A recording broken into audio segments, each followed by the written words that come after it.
9 నెలలు కాలేదు మీరు అధ్యక్షుడిగా ఎన్నికై. సో ఇప్పట్లో అంటే ఈ 9 నెలల్లో ఒక 10-20 సంవత్సరాల నుంచి ఉన్నటువంటి మకిలినో బురదనో లేకపోతే దేన్నో అది అట్లా పేర్లు వచ్చేసినాయి కదా దానికి, అందుకే అట్లా అనాల్సి వస్తుంది. దాన్ని అంతా కనిపించకుండా ఈ 9 నెలలను ఇట్లా చిటికలో మాయం చేసేసారు, ఏదో నా షర్ట్ లాగా వెయిట్ అయిపోయినా కారణం అన్న ప్రయత్నం జరుగుతుంది వాస్తవంగా. హైదరాబాద్ క్రికెట్ అసోసియేషన్ కి 1930లో స్టార్ట్ అయినప్పటి మంచి గ్లోరీ ఉండేది, చాలా మంచి పేరు. హైదరాబాద్ అసోసియేషన్ క్రికెట్ అసోసియేషన్ మనందరికీ కూడా చాలా మందికి తెలియని విషయం ఏంటంటే ఇది ఫౌండర్ మెంబర్ ఇన్ BCCI, ఇండియాలో ఓల్డెస్ట్ అసోసియేషన్. దానికి చాలా మంచి పేరు ఉండేది. గత కొన్ని రోజుల్లో కొన్ని చిన్న చిన్న ఇష్యూస్ వల్ల సరే ఇంటర్నల్ ప్రతి దగ్గర ఒక ఫ్యామిలీలో ఎట్లయితే గొడవలు ఉంటాయి ఇక్కడ కూడా జరిగినాయి. అవి కొన్నిసార్లు అనుకోకుండా పేపర్లకు ఎక్కడం, మీడియాలో రావడం, కోర్టులకు వివాదాలకు వెళ్ళడం జరిగింది. ఆ తర్వాత ఎల్ నాగేశ్వరరావు గారి కమిటీ రావడం మీ అందరికి కూడా తెలుసు. ఆ కమిటీ వచ్చిన తర్వాత కొంచెం సెటరేట్ చేస్తూ ఒక clean HC Hyderabad cricket association clean చేయాలనే ఉద్దేశంతో ముందున్న వాళ్ళందరూ ప్రయత్నం చేసుకుంటూ జరిగింది. ఆ భాగంలోనే ఎలక్షన్ పెట్టడం జరిగింది. ఎలక్షన్ కూడా ఏదైతే చీఫ్ ఎలక్షన్ కమిషన్ రిటైర్డ్ అయిన వారి ఆధ్వర్యంలో అండ్ సుప్రీంకోర్టు జడ్జి అయిన వాళ్ళ ఆధ్వర్యంలో ఎలక్షన్ జరిగింది. దాంట్లో ఆ ఎలక్షన్ లో నేను ఒక్కోటితో గెలిచి రావడం మీ అందరు కూడా తెలుసు. దాంట్లో భాగంగానే వచ్చేటప్పుడే మేము అనుకున్నాం హైదరాబాద్ క్రికెట్ అసోసియేషన్ కి పాత గ్లోరీ ఏదైతుందో అది మళ్ళీ రిటర్న్ తీసుకురావాలి. హైదరాబాద్ క్రికెట్ అసోసియేషన్ అంటే వివాదాలు కాదు, ఇప్పుడు పూర్తిగా అట్లాంటి అన్ని లేకుండా ముందుకు పూర్తిగా వెళ్ళుకుంటూ ఇండియాలోనే the number 1 association Hyderabad cricket association తీసుకురావాలనే ప్రయత్నం జరుగుతుంది. కానీ జగన్ అన్న మీరు చిన్నవి అని అన్నారు కదా, చిన్నవి అయితే కుటుంబంలో సమస్యలాగా లోపట్న అయిపోయేటి, కానీ ఎక్కడ దాకా వచ్చినాయంటే కోర్టుల వరకు, కేసుల వరకు, విచారణల దాకా పోవడం నిజంగా దారుణంగా అనిపిస్తుంది. అంటే ఎంతో మంది కోట్లాది మంది చూసే పరిస్థితి మీ వైపు, క్రికెట్ అసోసియేషన్ వైపు కావచ్చు, లేకపోతే క్రికెట్ మ్యాచ్ అంటేనే అంత పిచ్చి ఉంటుంది కాబట్టి. సో అవి చిన్నయేం కావు అని నేను అంటా ఉన్నా. వివాదాలు చిన్నదా పెద్దదా అన్నది అన్నప్పుడు మీరు అనుకున్నట్టు వాళ్ళు సామరస్యంగా పరిష్కరించుకుంటే చిన్న సమస్యనే. ఒకరొకరికి అభిప్రాయ భేదాలు ఉన్నప్పుడు కోర్టుల దాకా వెళ్ళినారు. కోర్టులలో కొన్నిసార్లు మనకు అగనెస్ట్ గాను కొన్నిసార్లు ఫేవర్ గాను రావడం జరిగింది. ఆ తర్వాత అడ్మినిస్ట్రేటర్ గారు ఇక్కడ నాగేశ్వరరావు గారు సుప్రీంకోర్టు రిటైర్డ్ జడ్జి గారు కూర్చోవడం జరిగింది. వారు కొంచెం సెట్ చేయడం, ఇక్కడ ఉన్న పరిస్థితులు అన్నింటి కూడా సెట్ చేసుకుంటూ రావడం జరిగింది.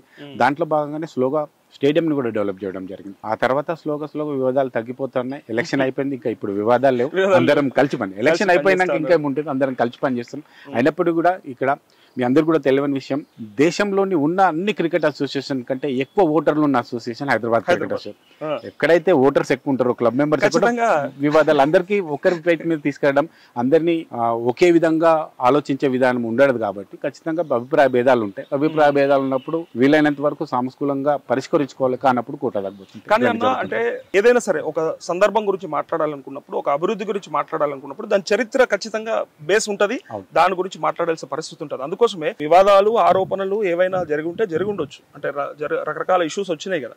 సో వాటిని మాట్లాడకుండా ఇలా అంతా బాగుందని చెప్పి ఏదో ఓపెన్ గా చెప్పడానికి కూడా తప్పు కదా, అది 100%. సో ఇక్కడ ఇప్పుడు అంటే గత అధ్యక్షుల హయాంలో జరిగినటువంటి మార్పులు ఏమొచ్చినాయి? ఇప్పుడు మీరు 9 నెలల కాలంలో అయితే అవార్డులు రివార్డులు వచ్చినాయి, అది మాట్లాడదాం. కానీ మీరు సడన్ గా చేంజ్ చేసిన విషయాలు ఏంటి ఇక్కడ రాగానే? ముందుగా మీరు అబ్జర్వ్ చేస్తే హైదరాబాద్ క్రికెట్ అసోసియేషన్ అనేది 10 జిల్లాల సొత్తిది. నేను ముందు రోజు చెప్తున్నా, ఇమీడియట్గా నేను టేకప్ చేసింది ఏంటంటే డిస్టిక్లు డెవలప్ చేయాలి.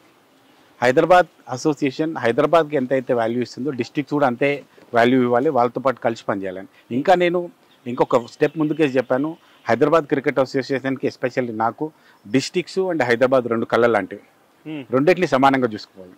అందుకనే డిస్టిక్ లో డెవలప్ చేస్తే కానీ క్రికెట్, రూరల్ క్రికెట్ డెవలప్ అయితే కానీ డెవలప్ కాదనే ఉద్దేశంలో సమ్మర్ క్యాంప్ డిస్టిక్ లో పెట్టడం జరిగింది.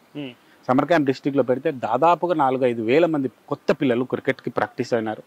హైదరాబాద్ క్రికెట్ అసోసియేషన్ వాళ్ళందరినీ కూడా మేము రిజిస్ట్రేషన్ ప్రాసెస్, ఇంతకుముందు ఎప్పుడు రిజిస్ట్రేషన్ ప్రాసెస్ ఉండేది కాదు, ఆన్లైన్ రిజిస్ట్రేషన్ పెట్టాం. ఆన్లైన్ రిజిస్ట్రేషన్ పెట్టిన తర్వాత 4-5 వేల మంది రిజిస్ట్రేషన్ చేసుకుని సమ్మర్ క్యాంప్ లో వాళ్ళకి ఇవ్వడం జరిగింది. అంతేకాకుండా ఈ రోజు మీరు ఇప్పుడు చూసినప్పుడు ఉమెన్స్ లీగ్స్ అనేది ఇంతవరకు ఇండియాలోని హిస్టరీలో ఎక్కడ లేదు. హైదరాబాద్ క్రికెట్ అసోసియేషన్ ద్వారా నా అధ్యక్షన ఆధ్వర్యంలో ఈ రోజు జరిగింది. ఈ రోజు ఓపెనింగ్ మ్యాచ్ ఇప్పుడు జరిగింది మ్యాచ్, అదే దానికోసమే నేను ఈరోజు వచ్చాను, ఓపెనింగ్ మ్యాచ్ చేశాం. అంతేకాకుండా మీరు ఈ పిచ్ను గ్రౌండ్లో చూసి ఉంటే, లాస్ట్ నేను అధ్యక్షుడు కాకముందుకు నేను అధ్యక్షుడు అయిన తర్వాత చూసి ఉంటే మీరు కెనపీ వచ్చింది, సీటింగ్ వచ్చింది, లైటింగ్ వచ్చింది, పూర్తిగా అన్నిటికంటే ఇంకా క్రికెటింగ్ విషయానికి వస్తే డొమిసైల్ ఇష్యూ ఒకటి. మనం అయితే ఇంతకు ముందుకు హైదరాబాద్ క్రికెట్ అసోసియేషన్లో సరే మాల్ ప్రాక్టీసెస్ జరిగినాయి, అవందరూ కూడా తెలుసు. ఏదో రాష్ట్రానికి సంబంధించిన వాళ్ళు వచ్చి ఇక్కడ వచ్చి క్రికెట్ ఆడుతుండే, దాన్ని కట్ చేసాం మేము. దాన్ని కట్ చేసి హైదరాబాద్లో ఆర్ తెలంగాణలో పుట్టిన వాళ్ళకి క్రికెట్ ఆడే హక్కు ఉంటుంది, లేదా ఒక 5 years ఇక్కడ చదువుకొని ఉండాలి. లేదా సర్వీసెస్లో వాళ్ళ పేరెంట్స్ ట్రాన్స్ఫర్ అయి ఉండాలి. ఇవన్నీ ఉంటేనే తప్ప క్రికెట్ ఆడేమని చెప్పి అట్లా ఒక 10-15 మంది వేరే రాష్ట్రం నుంచి ఇక్కడ వచ్చి మాల్ ప్రాక్టీసెస్ కింద ఆడే వాళ్ళందరినీ కూడా రిటర్న్ పంపించిన. ఇట్లాంటి చాలా సీరియస్ ఇష్యూస్ మీద వర్కౌట్ చేసి ఒక బోల్డ్ డెసిషన్ తీసుకున్నాం. కానీ అంటే దశాబ్దాల కాలం పాటు ఉన్నటువంటి హెచ్సిఏ అంటే అప్పుడు ఎందుకు ఇవన్నీ మార్పులు తీసుకురాలేకపోయినరు? గతంలో చేయాల్సి ఉండే కదా, అంతే కదా, అది ఎందుకు దాటిపోయింది, ఇప్పటి వరకు ఎందుకు వచ్చింది, మీ దాకా ఎందుకు వచ్చింది అనేది పెద్ద ప్రశ్న.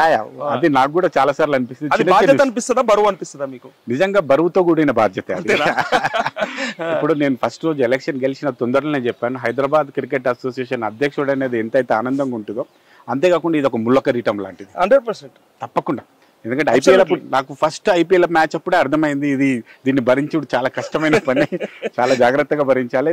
ఎంత జాగ్రత్తగా భరించినా ఎంత జాగ్రత్తగా చేసినా బదలామీన్ల కంపల్సరీ. ఎందుకంటే ఫోకస్ అంతా ఇక్కడే ఉంటది, అటు సెలబ్రిటీ లైన్ ఎట్లా చూస్తారో ఇటు క్రికెట్ ను కూడా అట్లే చూస్తారు కాబట్టి అందుకనే దీన్ని కొంచెం జాగ్రత్తగా హ్యాండిల్ చేసుకుంటూ వీలైనంత వరకు వివాదాలకు వెళ్లకుండా, వీలైనంత వరకు ఇక్కడ నేను కానీ నాతో పనిచేసే వాళ్ళు కానీ నాతో గెలిచిన ఆఫీస్ బేరర్ కానీ ఎట్లాంటి తప్పు చేయకుండా అది కాపాడుకుంటూ వస్తున్నాం. అయితే నేను ఘంటాపదంగా గట్టిగా చెప్పగలుగుతున్నా, ఈ రోజు వరకు కూడా ఒక్క రూపాయి కూడా మాల్ ప్రాక్టీసెస్ హైదరాబాద్ క్రికెట్ అసోసియేషన్లో నేను గెలిచిన తర్వాత జరగలేదు. ఒక చిన్న తప్పు ఎవరిని మేము చేయట్లేదు, ఇంకొకరిని చేయట్లేదు. ఇట్లా టెండర్స్లో కానీ వెండర్స్ కానీ సెలక్షన్ ప్రాసెస్లో కానీ ఎవరిని ఇన్వాల్వ్ కానియట్లేదు. మేము కూడా ఎవరికి కూడా యాజ్ పర్ ప్రాసెస్ ప్రకారం సబ్స్క్రైబ్ చేయండి. Please do subscribe to Please like, share and subscribe to top Telugu TV. Top Telugu TV. Top Telugu TV.